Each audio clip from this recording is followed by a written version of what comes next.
យ៉ាងណាសង្សារចាស់បែកគ្នាយូរហើយក្រោយពេលអូនមានអ្នកថ្មីចោលសង្សារក្រក្លិនភុំក្របីស្រវាអ្នកថ្មីព្រោះតែដុល្លារគេកាន់ស្គរចន្លន់នេះអូនដូចកូនក្មេងវងវែងហក់លោតឆ្លេឆ្លាសុខចិត្តដេកយំក្នុងផ្ទាំងវិឡាក៏មិនប្រាថ្នាសោយក្នុងខ្ទមដែរអូនហ៊ានលោតឆាត់បាត់ភាពស្មងសដូចឆ្នាំងសំឡ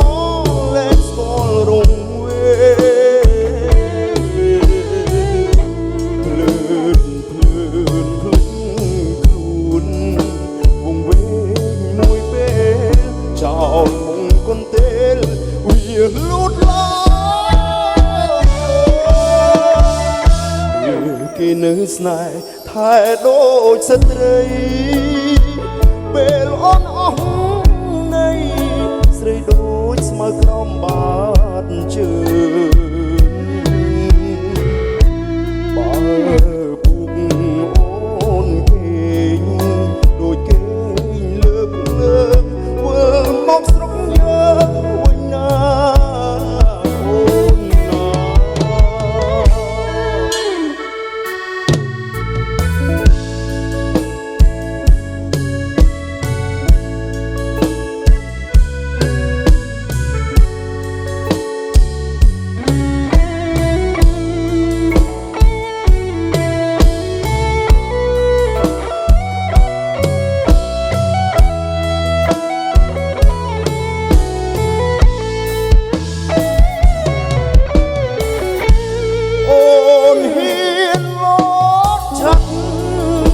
បាត់ភាពស្មងស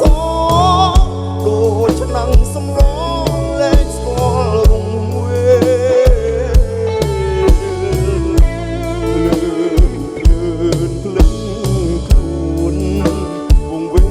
ងមួយពេលចោលមុងកន្ទេលវាលូតឡាគេនៅស្នេហ៍ថែដូចស្ត្រីពេលអូនអស់នៃស្រីដូចស្មៅក្រំបាតជើងបើពុកអូនគេងដូចគេងលើកលើកធ្វើមកស្រុកយើងវិញណាអូនណាបើពុកអូនគេង